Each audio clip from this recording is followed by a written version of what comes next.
Good evening to you. For Telesur, I'm Reagan Devines in Caracas, Venezuela. A look at the headlines. He came third in Argentina's presidential elections, yet Sergio Massa will help determine the country's next president. At the edge of their seats, Colombians look for a bilateral ceasefire between the government and the FARC rebels, which could come sooner than hoped. And the European Parliament calls for the charges against whistleblower Edward Snowden to be dropped. The details on these stories and more now on From the South.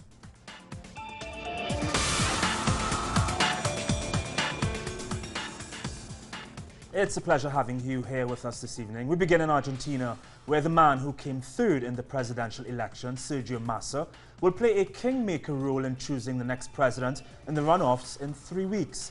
Massa unveiled key policy demands and said that his 5 million supporters would vote based on how government's candidate Daniel Scioli and opposition candidate Mauricio Macri respond. Massa, whose plans ranged from cracking down on drug runners to scrapping income tax for workers, stopped short of endorsing either candidate and demanded change in Argentina. Earlier in the day, two of Massa's top allies said that they would not vote for Scioli, a blow for the Kirchner-backed candidate. Some 35% of Argentinian society voted for the continuation of the Kirchner policies, and another 65% voted for political change. Between change and continuity, change has already won, and there's no doubt that this was reflected on October the 25th. Now what we need to do is build intelligent change. That means we don't go back, but nor do we unbalance our society. We know, as we recently said, that every Argentinian is the owner of their vote and of their dreams, and what we have an obligation to do is defend those dreams, those they voted for. But we have no doubt that the great majority of Argentinians chose change. Venezuela's government launched a Twitter campaign under the slogan, "I Sign for Peace," aimed at promoting a peaceful environment ahead of the upcoming December 6th parliamentary elections. The initiative, promoted by President Nicolas Maduro, urges all Venezuelans to respect the electoral process on election day in a move to prevent right-wing destabilization attempts during or after the elections. However, the opposition MUD party has maintained its position of previous years, advocating for a boycott of the agreement, which they refused to sign. So tomorrow we'll head to the squares, to the red points, to the streets, house by house, having the people sign. We're going to use Twitter, I Sign for Peace, tomorrow at 11 a.m. And on Friday, we'll start to activate social movements in each of the circuits in order to defend peace, democracy, and the proposal that Chavez made. The FARC rebel movement's repeated calls for a bilateral ceasefire may have an answer soon. Colombian President Juan Manuel Santos announced on Wednesday that the ceasefire could be a reality by January 1st if the two sides can reach an agreement on the 5th point of their peace talks, which is the disarmament and demobilization of rebel fighters. Santos urged the FARC to speed up that process. Let's make the effort so that by December 31st, we can finish the agenda point on the end of the conflict and be able to declare a bilateral, internationally monitored ceasefire from January 1st. Ecuador's President Rafael Correa debated with 3 opposition economists in a face-off that essentially boiled down to his socialism against their neoliberalism. Correa argued against the country's old IMF-imposed economic policies. He said the socialist structure has succeeded in reducing poverty while making the country one of the 5 least indebted in Latin America. He listed a number of other achievements in favor of the majorities throughout the last 8 years, including greater inclusion. What affects us is to be benefiting the United States. Despite the huge adversities, we have carried out an excellent effort to protect employment. We have invested in social programs such as health, education, and others. It's completely false we are in crisis. Oil workers in 5 states in Brazil have started a strike to protest against moves to privatize the state-controlled oil company Petrobras. They are also demanding a 10% wage increase to adjust for inflation and the maintenance of rights that have been altered by the company. The workers want a review of a plan to sell assets worth $15 billion in the coming years. Petrobras has already announced the sale of 49% of its gas branch, Gaspetro, to a Japanese company.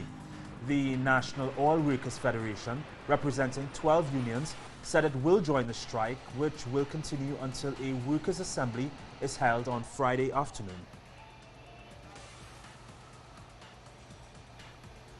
Women's groups and social movements took to the streets in Rio de Janeiro to demand the resignation of Congressional President Eduardo Cunha for promoting a reform of the law that provides care for victims of sexual violence. The project, which has already been approved by a congressional committee, denies women access to the morning after pill and similar substances. About 5,000 protesters also demanded Cunha's resignation for his involvement in a corruption scandal after being found that he has 5 bank accounts in tax havens. And a huge fire that has been burning in the Brazilian Amazon for 2 months is threatening the existence of about 12,000 members of remote indigenous tribes. The fire has destroyed at least 45% of the forest in the 413,000 hectare Ariaboila Indigenous Reserve in Maranhão State. Authorities say that it may have been started by illegal loggers invading the territory. About 250 firefighters are trying to control the blaze.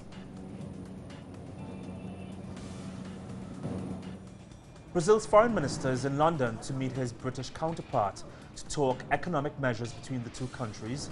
George Osborne and Joaquim Levy reached a number of agreements to build the economic relationship, focusing on infrastructure, financial services, and next year's Olympics. The Honduran government has begun a new strategy to deal with the land conflicts in the country. In October, 4 violent evictions affected more than 500 citizens who lost everything because of security forces that obey the orders of big landowners. Telesur's Gerardo Torres has more. The communities of El Palomar in Choluteca State and La Montañuela in Olancho State in Honduras are 2 of the 4 evicted communities in which more than 500 citizens lost everything. When they arrived, they said we had 5 minutes, and we told them that we had been there since 1973. So they said they had a tribunal order. They gave us an hour. After the hour, when they saw that none of us had moved, they attacked. They didn't respect the flag, nor the elders or the children. They just came in and began to hit us. If they evict us, we lose everything, meaning 35 years of work would be lost. We cleared the forests, put up fences, and have cattle. And we are worried because we could end up homeless in the streets. The government labels the affected areas as invaded communities, but the truth is that those lands were granted by the government during the agrarian reform period that lasted from the 1970s until 1992. Now these lands are being claimed back by powerful landowners. For the International Food Rights Organization FIAN, the government should be accountable. Currently, the landowners keep the land, and with all the improvements made to it. This can include basic grains, infrastructure, and drainage, housing, and pastures. All go to the landowners. We are asking that the judge that orders the evictions have the responsibility to make a list of the goods and improvements in the land where people are evicted so that this can be returned in equal or better conditions by the state of Honduras. During the agrarian reform, the state of Honduras gave 400,000 hectares of land to campesino groups. Currently, 350,000 hectares are being claimed by landowners. The government has chosen places and is using violence to help landowners accomplish their goals. Gerardo Torres, Telesur, Central America. Italian Prime Minister Matteo Renzi met with Cuban President Raul Castro in Havana. Renzi is in Cuba for a 24-hour visit to strengthen the relationship between both countries. The Italian Prime Minister also chaired a business forum at the Hotel Nacional in which he called on Italian business people to invest in Cuba, highlighting opportunities in tourism, agribusiness and renewable energy.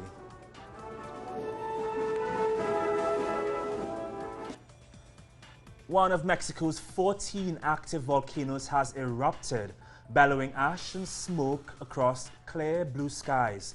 The Popocatépetl volcano sent ash 3 kilometers into the sky. There is no immediate danger, however, to local residents, but thousands have been evacuated. In Latin America, November is a month known for its traditional celebrations. One of the largest processions in the world happens in Peru. It's also the month when a special bread is recognized in Bolivia. Our correspondents Rael Mora and Dimitri O'Donnell share their experiences.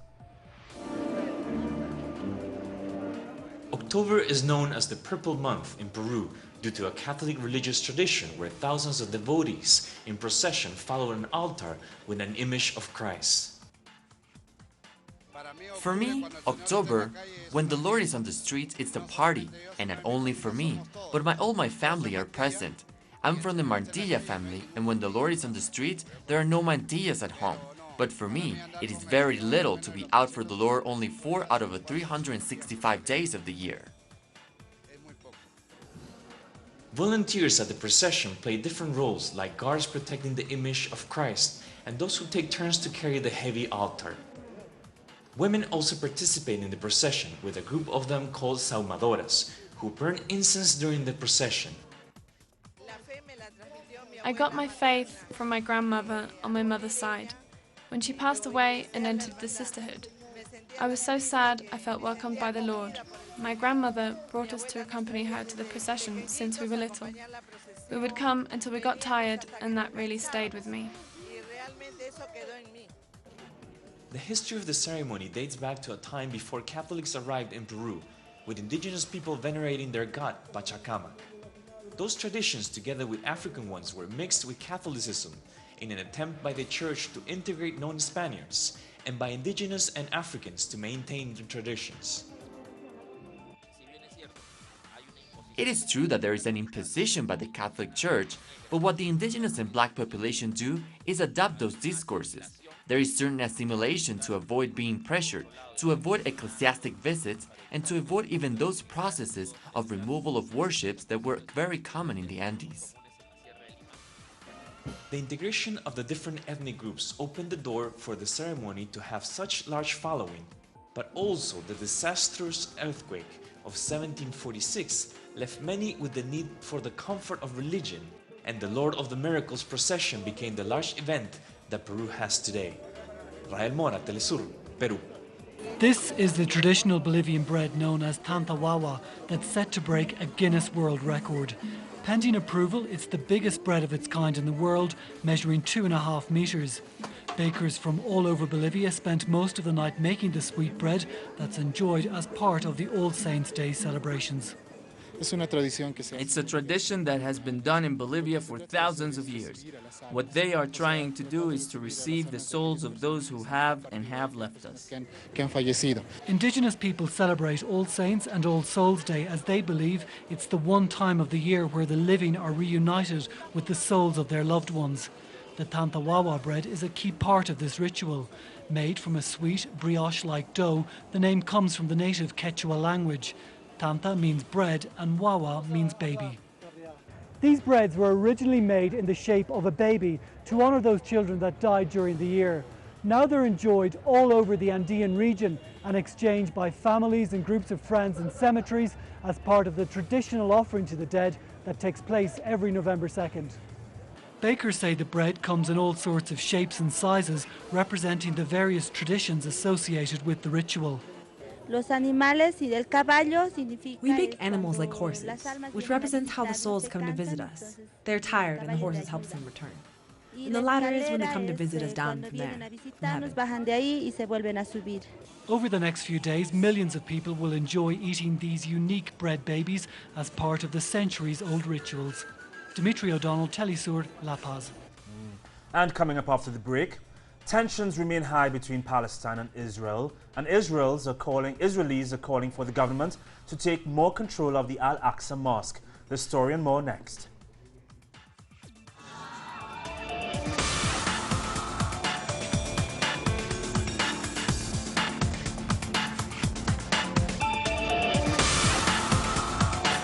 Truth behind the power. We lift the lid on some of the world's most ruthless figures.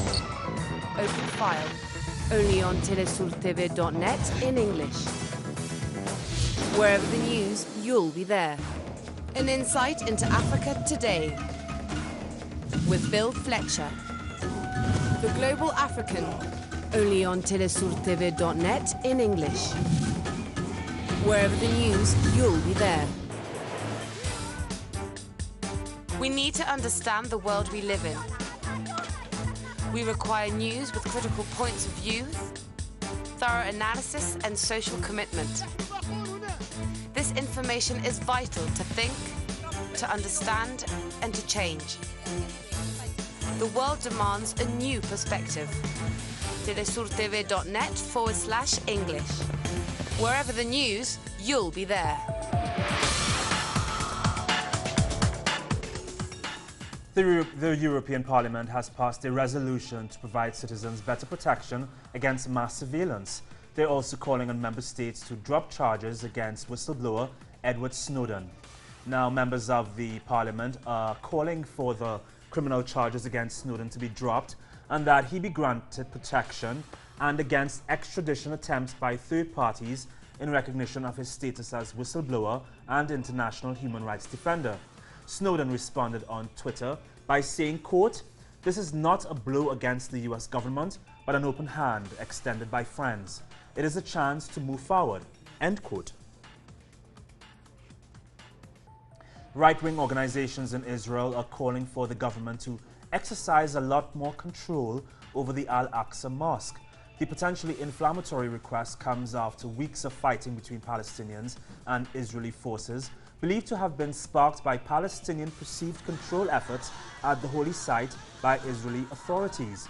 Scores of Palestinians and about 10 Israelis have been killed since the fighting began about a month ago. And the Palestine-Israel conflict is getting worse as the days and weeks go by. And now the death of a young Palestinian just may exacerbate the fighting. Noah Harazin explains. The Israeli occupation forces shot dead a 16-year-old Palestinian boy in the West Bank city of Hebron Thursday morning, claiming he had stabbed an Israeli settler. Eyewitnesses said that the teen was killed in cold blood, confirming that an Israeli soldier shot him first in his arm, then directly in his head, and was seen putting a knife beside him. Separately, the Israeli occupation forces stormed the house of a member of the Democratic Front for the Liberation of Palestine, Sheikh Mustafa Soleimani, in the West Bank city of Tubas last night and arrested his son Jihad. Soleimani had been deported to the Gaza Strip in 2011 in the framework of a prisoners exchange deal with the Israeli enemy. Palestinians are apparently determined to struggle to get the least of their legitimate rights by escalating their popular resistance against the occupation forces throughout Palestine.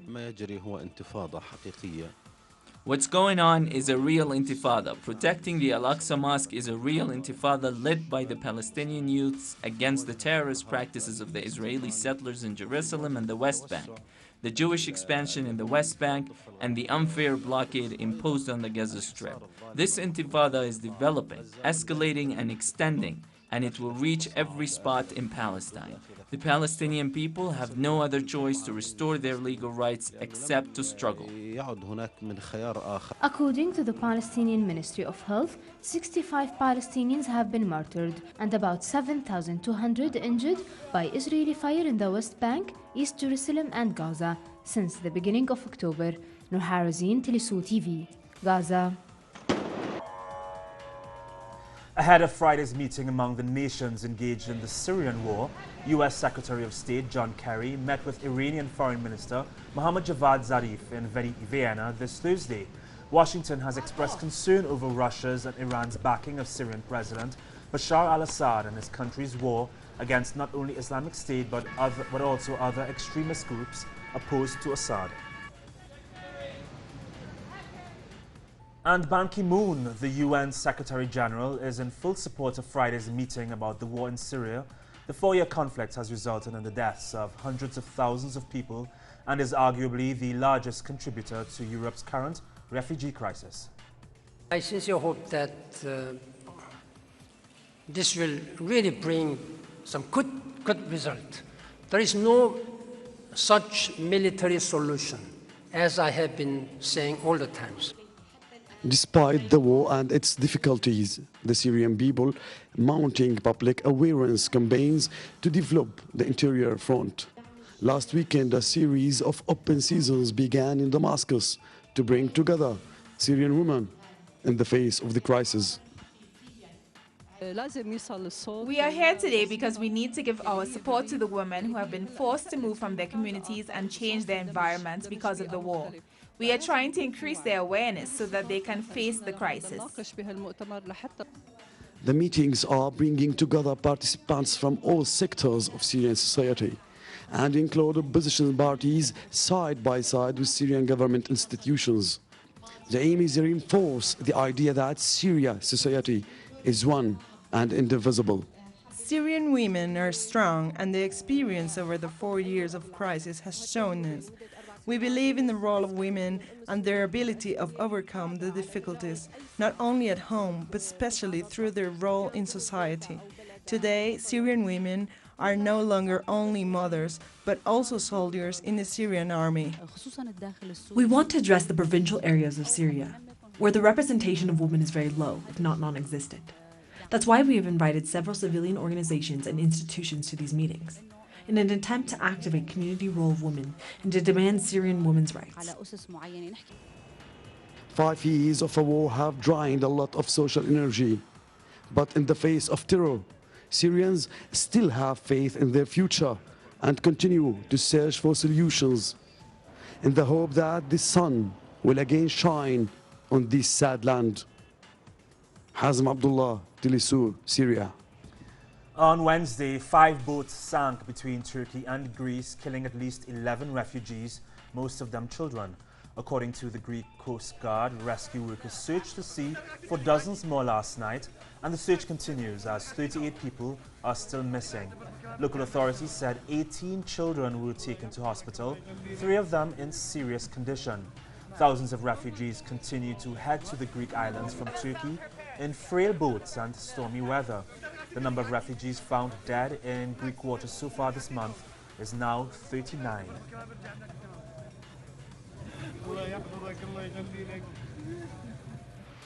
And footage released by police in Berlin shows the abduction of Mohammed Janouzi, a 4-year-old refugee, by a 32-year-old man. The man has been detained and is being questioned by authorities. They're also awaiting the autopsy results that will confirm the identity of the boy as well as confirm how he died. He was found in the trunk of the suspect's car.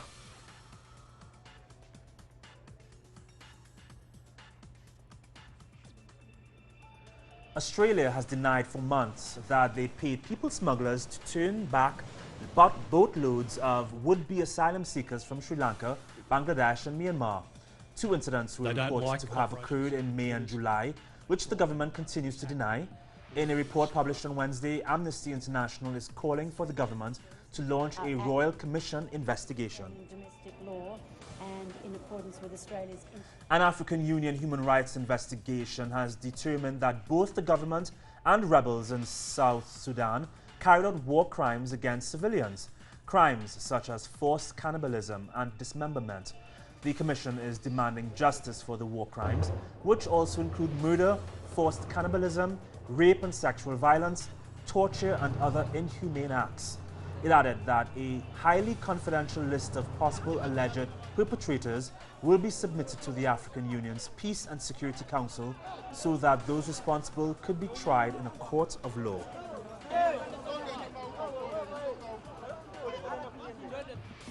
After a controversial presidential election race, John Pombe Magufuli has been declared the duly elected president of the United Republic of Tanzania. Supporters took to the streets to celebrate the results, which gave 58.46% of the vote to Magufuli and his Party of the Revolution, the CCM. His main rival, Edward Lowassa, won 39.97% of the votes. Lowassa has publicly refused to accept the results of the election, saying that the electronic system used to count the votes had been manipulated. A spokesperson for Lowassa's camp demanded that the National Electoral Commission declare him as the winner of the presidency. China's ruling Communist Party has decided to abolish the country's decades-old one-child policy and allow all couples to have 2 children. The controversial restriction was introduced back in 1980 as a way to curb the population and limit demands for water and other resources. But today, China's population is aging rapidly and its workforce is shrinking. German Chancellor Angela Merkel is in China for her 8th visit, where she's in talks with the country's premier. The 2 leaders witnessed the signing of trade agreements, including a $17 billion Euro deal in which China will buy 30 Airbuses. Merkel was accompanied by a high-profile business delegation made up of CEOs of big companies and small and medium-sized enterprises.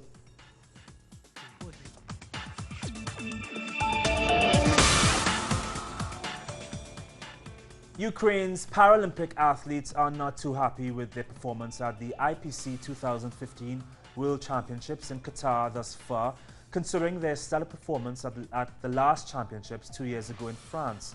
Why aren't they performing as well as they had before? Well, the team attributes it all to their country's ongoing military conflict with pro-Russian separatists in East Ukraine. They say the war has had a profound effect on their sporting ambitions, as their budget had been cut drastically, and resources once meant for the athletes have been directed to the fighting. Remember, please, there is more on these and other stories on our website, telesurtv.net/English. From our news teams in Quito, Ecuador, and here in Caracas, Venezuela, my name is Regan Veens. It's Friday tomorrow. We'll see you then.